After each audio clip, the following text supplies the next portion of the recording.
तो आइए हम पढ़ते हैं कैपिटल गेन। कैपिटल गेन काफ़ी इंपॉर्टेंट टॉपिक है समझने के पॉइंट ऑफ व्यू से। ये आपकी यूनिट 3 का टॉपिक है। तो यूनिट 3 में आपके 3 टॉपिक हैं मेनली जो हैं। सबसे पहला है कैपिटल गेन, पीजीबीपी और इनकम फ्रॉम अदर सोर्स, और जो सेटअप एंड कैरी फॉरवर्ड था जो 4th यूनिट में था उसे 3rd यूनिट में शिफ्ट किया गया है। तो ध्यान रखेंगे ये 4 टॉपिक आपके हो गए। इनमें से अगर आप 2 mainly income from other source और पीजीबीपी कवर कर लेते हैं तो वो भी काफ़ी रहेगा आपके लिए। कैपिटल गेन स्किप कर सकते हैं क्योंकि इसमें कॉन्सेप्ट ज़्यादा है। कैपिटल गेन कभी कभी पूछता है बट पीजीबीपी हर साल कंपलसरी क्वेश्चन में होता है। फिर भी हम पढ़ रहे हैं कैपिटल गेन। तो कैपिटल गेन आपको नोट्स में प्रोवाइड कर दूंगा, जिनको भी चाहिए मुझे व्हाट्सअप कर दीजिएगा, मैं पीडीएफ फॉर्म में नोट्स भेज दूंगा। मैं ओरली सारी चीज़ें आपको यहाँ पर समझा रहा हूँ। तो कैपिटल गेन हेडिंग है आपकी कैपिटल गेन।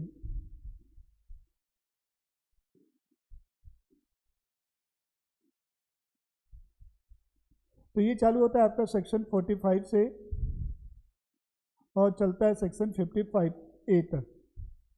ये आपका कैपिटल गेन का स्टार्टिंग और एंडिंग सेक्शन है। तो किसी भी हेड का पहला सेक्शन जो होता है वो चार्जिंग सेक्शन होता है, इनिशियल सेक्शन जो भी होता है।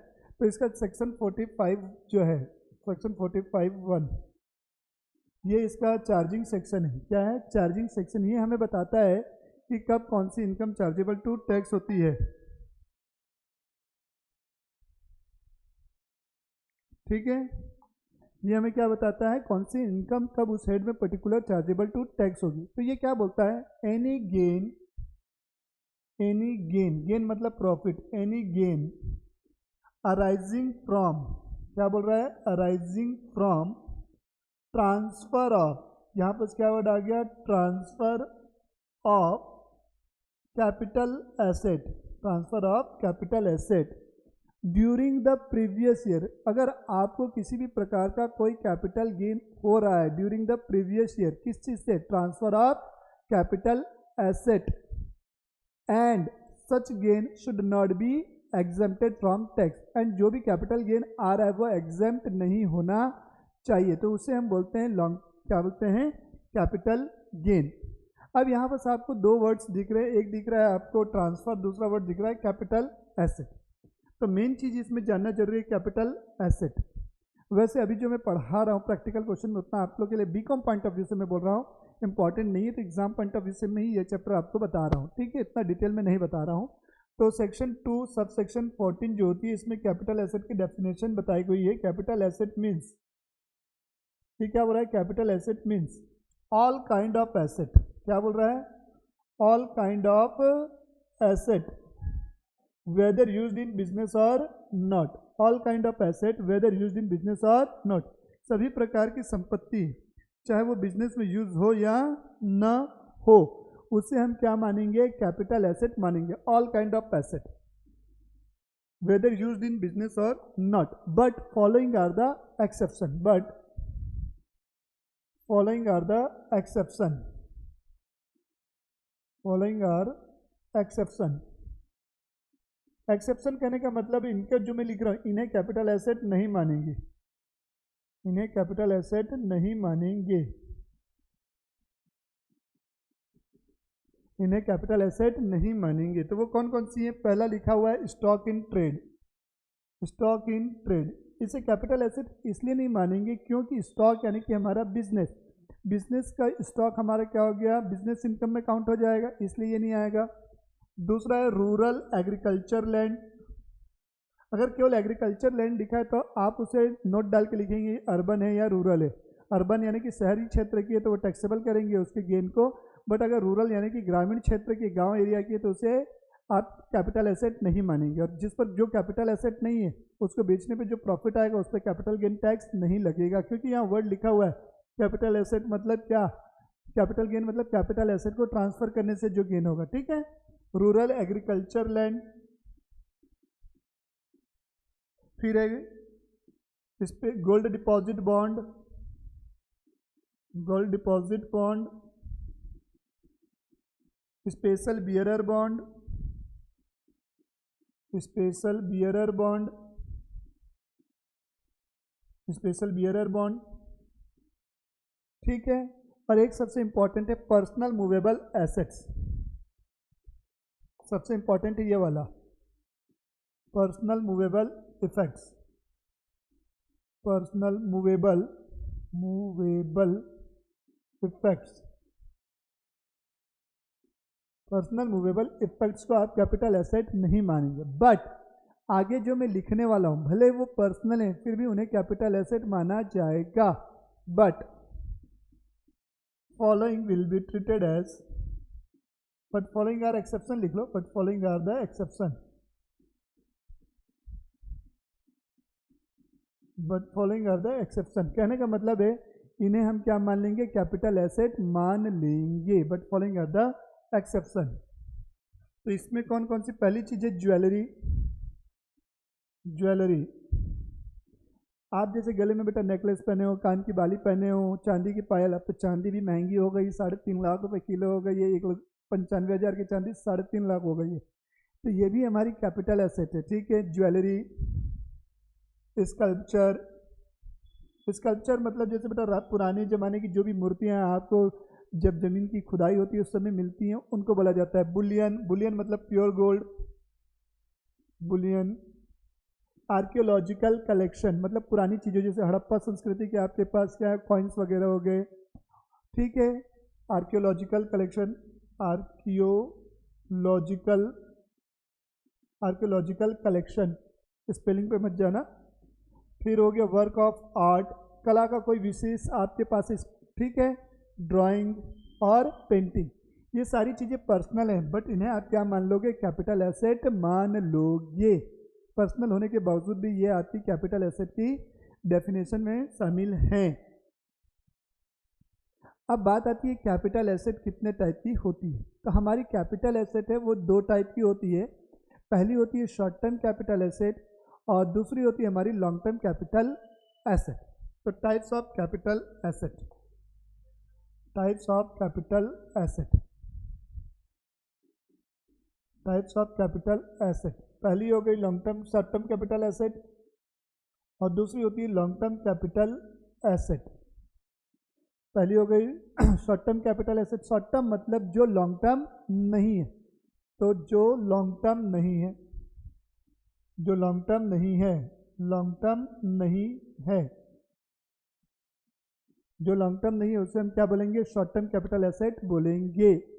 अब लॉन्ग टर्म कैपिटल एसेट में अलग अलग चीज़ें, लैंड एंड बिल्डिंग है, लैंड एंड बिल्डिंग, अगर इसका पीरियड ऑफ होल्डिंग जो है लेस देन 24 महीने का है। पीरियड ऑफ होल्डिंग मतलब जिस दिन आपने एसेट्स खरीदी और जिस दिन आप उसे बेच रहे हो, दोनों के बीच में जो टाइम गैप है वो 24 महीने से ज़्यादा का है, तो उसे बोलेंगे लॉन्ग टर्म कैपिटल एसेट। ये गलती से मैंने शॉर्ट कर दिया, मोर देन होगा, मोर देन 24 मंथ है। इक्विटी शेयर्स वगैरह हैं, शेयर्स के केस में मोर देन 12 मंथ, और अदर एसेट्स है ज्वेलरी वगैरह, उनके केस में अगर आपका पीरियड ऑफ होल्डिंग क्या है 36 महीने से ज़्यादा है, तो उसे हम लॉन्ग टर्म कैपिटल एसेट बोलेंगे।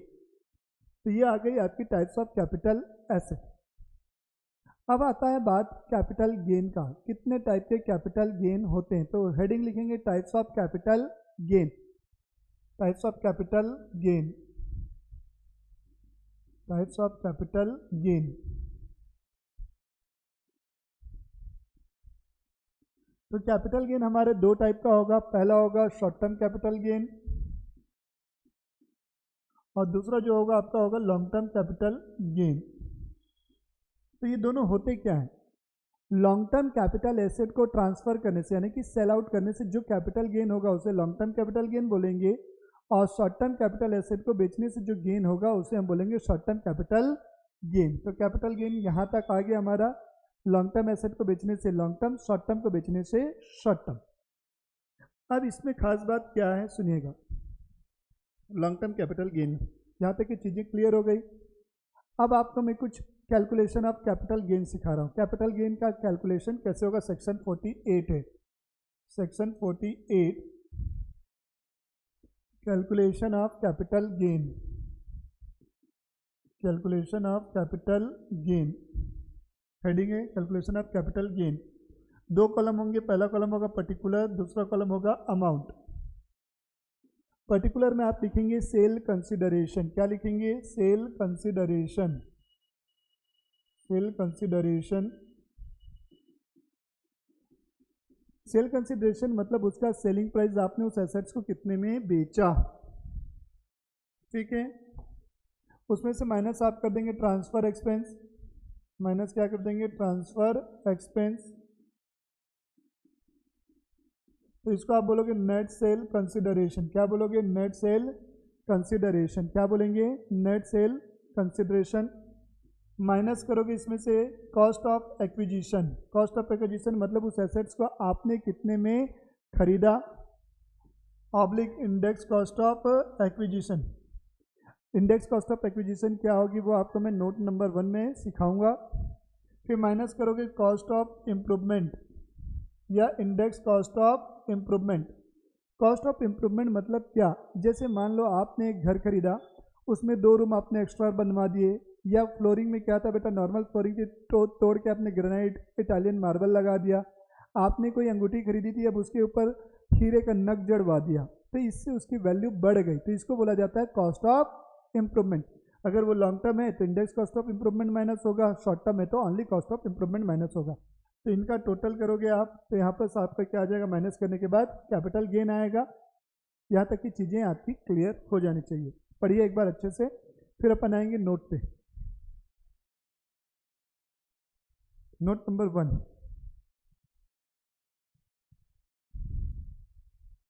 नोट नंबर 1 में क्या लिखोगे?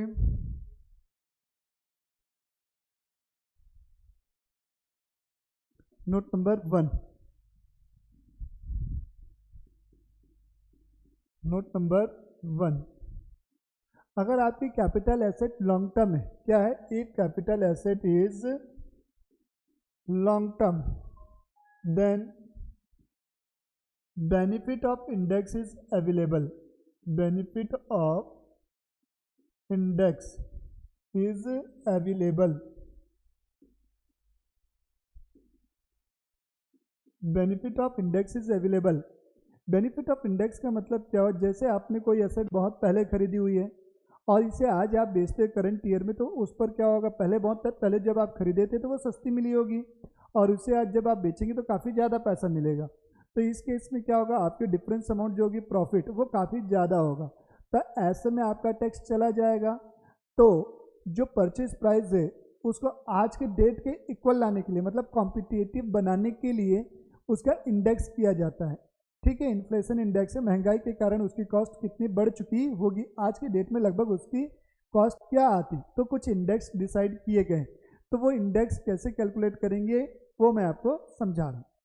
तो इंडेक्स कॉस्ट ऑफ एक्विजिशन का फॉर्मूला क्या है? Index cost of acquisition is equal to cost of acquisition, जितने में वो एसेट आपने खरीदी है, इनटू करोगे इससे cost inflation index, CII, cost inflation index of year of transfer.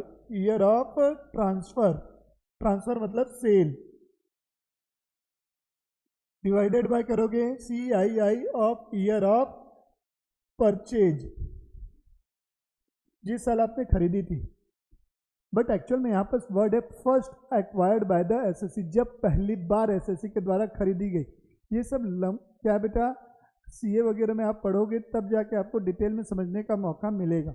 उतनी डिटेल में मैं आपको पढ़ाऊंगा तो आप कैपिटल गेन पढ़ोगे ही नहीं, ठीक है। इसीलिए मैं to the point exam oriented आपको बता रहा हूँ।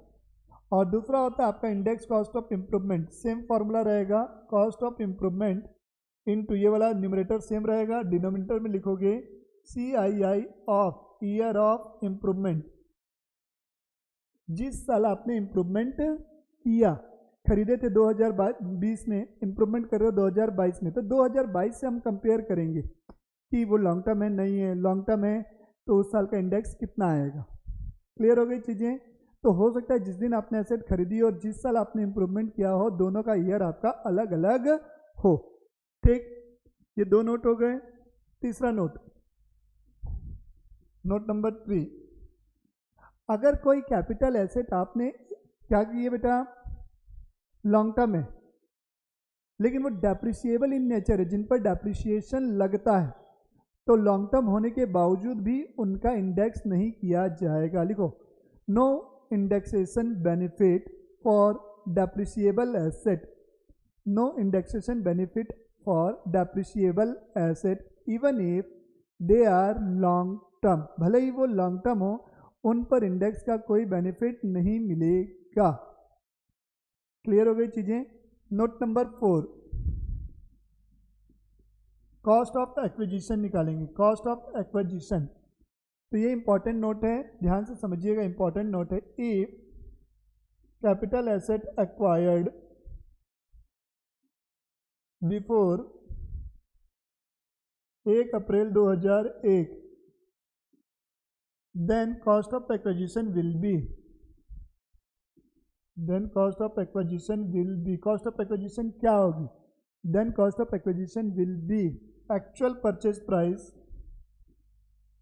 एक्चुअल परचेज प्राइस जितने में तुमने खरीदा, और फेयर मार्केट वैल्यू, कौन सी वैल्यू, फेयर मार्केट वैल्यू कब की, ऑन 1 अप्रैल 2001, दोनों में जो भी हायर होगा, विच एवर इज हायर, वो लोगे।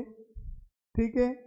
एक और इम्पॉर्टेंट नोट है, अगर आपने इम्प्रूवमेंट में 1 अप्रैल 2001 से पहले कोई भी खर्चा किया तो उससे कोई लेना देना नहीं। If any expenses incurred before 1 April 2001 on improvement of capital asset then they are irrelevant. ये था आपका कैपिटल गेन की पहली क्लास। नेक्स्ट क्लास में हम प्रैक्टिकल क्वेश्चन के साथ आएंगे। तब तक के लिए टाटा बाय।